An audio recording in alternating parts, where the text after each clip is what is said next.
Asalaamu calaykum waraxmatullaahi wabarakaatu. Channelkeena kusoo dhawaada. Sheeko maanta waxaan idin wadaa oo cajaa'ib leh. Haddii dhibaato ku haysato ama noloshaada xoogaa kaa qasan tahay, sheekadan dhageyso. Okay, ninkan Suuriyaanka wuxuu ku bilaabay qisadiisii. Wallaahi maanta waxaan ahay nin gacanta ku haya malaayiin dollar. Anigoo hore u ahaan jiray qof deyn farqaha looga dhagan yahay. weliba rajeynayay in 1,000 dollar oo kaliya xataa inaan meel ka helo. Sheekadan waa sheeko mucjiso ah. Waa sheeko ku saabsan nin Suuriyaan oo noloshiisii si lama filaan ah isku bedeshay kadib markii uu bilaabay dhikarkan oo ah taajul dhikr laa ilaaha illa allah wahdahu laa shariika lah lahul mulk wa lahul hamd wa huwa ala kulli shay'in qadiir iyo sadaqan uu baxsan jiray. Wuxuu dhahay waxaan ahay nin ka yimid Suuriya, da'deeduna waxay ka badan tahay 40 jir. Waxaan leeyahay 2 xaas iyo caruur. Alxamdulillah, waxaan muddo dheer ku noolaa Yurub. Sanadkii 2010 waxaan ku soo laabtay Suuriya. Markaas xaaladdu ma wanaagsanayn, laakiin waa la qabsanayay alxamdulillah. Si kastaba ha ahaatee, waxaan la kulmay dhibaatooyin fara badan.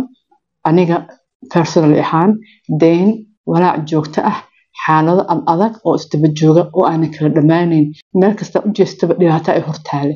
Markii dagaalkii Suuriya bilowday oo dadkii la barakiciyay, xaaladdu waxay noqotay mid aad u xun. Deynteeduna way sii korortay, walwalkii wuu sii batay. Ugu dambeyntiina waxaan la qaxay qoyskaygii anagoo u cararnay wadanka Turkiga. Waxaan ka imid family diin leh. Hooyaday, aabahay iyo qoyskeena waxay ahaayeen family aad diinta ugu fiican. Alxamdulillah, tan iyo yaraanteedii waan jeclaa sadaqada inaan baxsado. Turkiga joogitaankiisii waxaan la kulmay waqtiyo aad u adag, dambi iyo wareer iyo nolol aanan deganayn. Waan rafaaday. Qaxooti markaa taa waa garan kartaan. Dhib iyo waxaan ku jiray qaxar. Laakiin weligay kama aanan tagin salaada. Muhiim waa tan. Ilaahay naga dhigo kulligeen dad salaadooda xakameeyo oo mar walba ku far adeega. Salaada hadii ay ku hagaagsan tahay waxa kale oo imaanayaan. Salaad inaan ku dadaalno waa. Laakiin weligay ma aanan ka tagin salaada. Maalin kaliya ma jirin oo aan salaada ka tagin. Waxaan doonayay inaan sawir idinka siiyo nolosha aan ku noolaa siday ahayd. nolol fashil ah, dhibaatooyin meel walba ay iga soo galayso. 1 sano ka hor noloshaydu waxay ahayd mid qaxar iyo dhib miiran. Waxaan dareemay culeysyo aad u fara badan iyo cadaadis aan weligay la kulmin. Waa nin 2 xaas leh, sheekadiisu ma fududa, maasha Allah. Waxaan mararka qaarkood maskaxdayda ku soo dhici jirtay ama iska dhintaa si aan uga cararo adduunka xanuunkiisa. Laakiin markaas ayaan go'aansaday in Ilaahay dib ugu laabto. Sheekadu meel hoose markay maraysay oo meeshii ugu xumeed aan taaganahay, ugu liidatay aan taaganahay, ayaan waxaan go'aansaday Ilaahay dib inaan ugu laabto. Bini'aadamka moogtaa markay meelahan gaaraan meel kale oo cararta ma leh.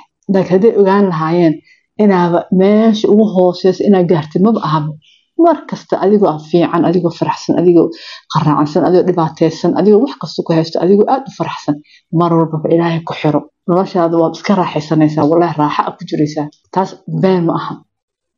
Marka wuxuu yiri ninkii, mararka qaarkood waxa maskaxdayda ku soo dhici jirtay inaan isdilo si aan uga cararo adduunka xanuunkiisa. Laakiin markaas ayaan go'aansaday in Ilaahay dib ugu laabto. Waxaan weydiistay Ilaahay dambi dhaaf.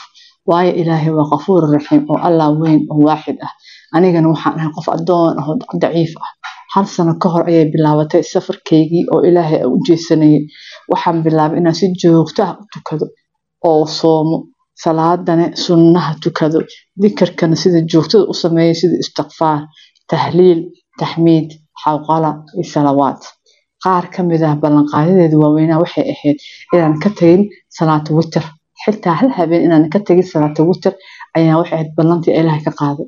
Markii aan bilaabay si dhab ah inaan ugu jeesto Ilaahay, bishii ugu horeysay waxaan ka riyooday aabahay oo dhintay. Wuxuuna igu celcelinayay riyadaas gudaheeda taajul dhikr. wuxuuna ila dhahayay laa ilaaha illa allah wahdahu laa shariika lah. wuxuuna i weydiinayay inaan la akhriyo. aabahay ay aniga waan ku celcelinayn akhrinta dhikarka riyada dhexdeeda. markaas ayaan soo toosay. dhowr maalmood ayaan si joogto ah u akhrin jiray taajul dhikr. dabadeedna waan joojiyay. waqti kadib meel kasta oo aan furo, Instagram, TikTok, YouTube, xataa nolol maalmeedkayga, dhikarkan ayaa iga soo horbaxay oo si isdaba joog ah iigu hor imanayay. waxaan dareemay jacayl weyn oo qalbigayga ka soo burqada dhikarkan. jacayl Ilaahay kaliya og yahay baaxadiisa intee la eg tahay.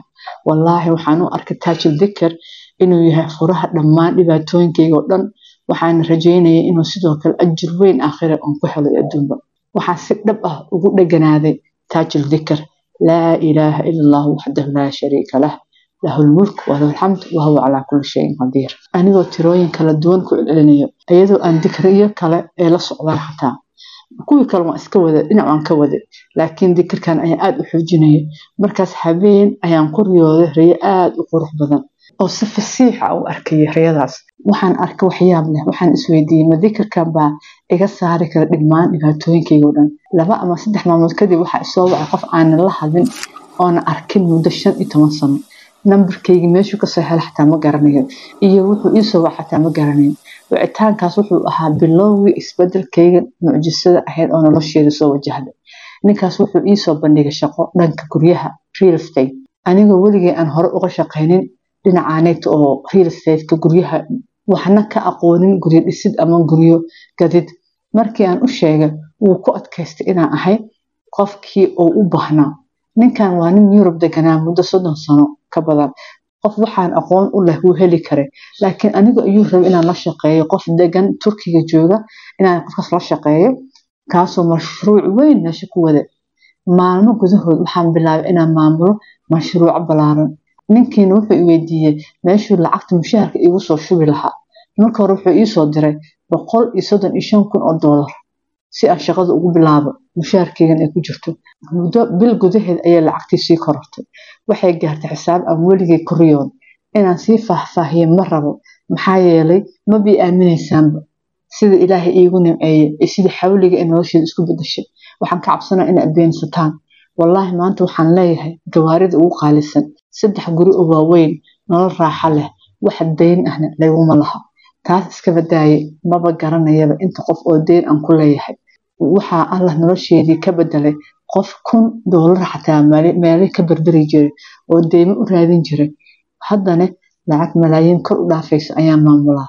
dad baa lacag ii haya anigoo tiradooda xataa aan garanayn. 20,000 ama 30,000 maanta lacag yar ayay ila muuqataa. ramadaantii la soo dhaafay waxaan la shaqeeyay hay'ado samafal si aan cunno u siiyo oo ugu qaybiyo kumanaan qof oo Suuriyaan ah. ilaahay ha aqbalo. laakiin wixii dhacay 10kii habeen oo ugu dambeeyay ramadaanka waxay ahayd mucjiso. waxaan ku riyooday meel furan oo barxad leh oo aad u qurxoon oo aan quruxdeeda la yaabayso. halkaas waxaa ku sugnaa nabiyaal fara badan. waxaan ka xasuustaa Nabi Yaxya calayhi salaam, Nabi Zakariya calayhi salaam iyo Nabi Yuusuf. laakiin inta kale magacyadoodii ma xasuusto laakiin waxay ahaayeen kumanaan. waxaa sidoo kale halkaas joogay malaa'iga badan mid walba oo muuqaal iyo magac gaar ah kala duwan leh. xafladan waxay u ekeed sidii bandhig weyn oo lagu sharfayo xasuusta Ilaahay oo lagu martigelinayo Nabi Maxamed sallallahu alayhi wasallam. miis weyn ayaa horteeda yaala. waxaa ag taagnaa Nabi Yaxya calayhi salaam, Nabi Zakariya calayhi salaam iyo Nabi Yuusuf calayhi salaam. miiskaas waxaa saarnaa saxamo oo dahab ah iyo qalin. mid walbana waxaa ku jira luul weyn oo sida kubadda cagta u weyn. waxaa la ii sheegay in luulkayga gaarka uu ii yahay wuxuuna ahaa taajul dhikr dartiis. miisaskoo dhan way wada taxnaayeen kulligoodna waxaa ku jira luul oo banooni camal u eg sidii kubadda camal u eg ayaa mid walba saarnaa saxankooda. waxaan ku celcelinayaa taajul dhikr riyada dhexdeedii. waxaan dareemay farxad iyo deganaan aan horey u arag. miisas kale oo agteeda yaalay waxay ahaayeen kuwo loogu talagalay dad kaleeto. qof walba wuxuu lahaa dhikr gaar uu aad u jecel yahay ayaa meesha u taalay. ugu dambeyntii waxaan weydiiyey aawe Nabi Maxamed sallallahu alayhi wasallam. waxaa la igu jawaabay Nabi Maxamed alayhi salaatu wasalaam wuu joogaayo isagaa dadkii marti sooraya isaa marti gelinaya dadkan. markaas waxaa maqlay cod oranaya Jibriil baa yimid laakiin aniga ma aan arag. markaas ayaan soo toosay. qalbigayga aad iyo aad u faraxsanaa. raallina way ahayd qalbigayga. niyadeedii xasilooni iyo reyn ayaa ku soo degtay. weligayna waan wadi doonaa taajul dhikr. sheekadaanayta Suuriyaan intaan bay ku eg tahay laakiin waxaan rabaa gabdho badan baa waxay yiraahdeen dhikrka waa badan yahay ee keen dooranaa. walaalayaal waxaad dooranaysaan kii idinka naftiina as dhahaysaan waan awoodnaa inaan sameyno kii Ilaahay maskaxdaada iyo qalbigaaga soo geliyay. aniga tayda ahaan haddaan ka hadlo istighfaarta waa ii kow. weliba istighfaarta waxaa fiican markii fajirka ka hor la sameeyo. qiyaamul leyl markaa u kacayso istighfaarta ugu horeysa taas ka bilaab inta aadan ducooyinkaada sameysan. badi istighfaarta waqtigaas aad ugu fiican tahay. laakiin istighfaarta maalinta dhan waa iska fiican tahay. tiro markii qabso 1,000 gaarsii 2,000 gaarsii 3,000 gaarsii istighfaarta maalintii oo dhan wad.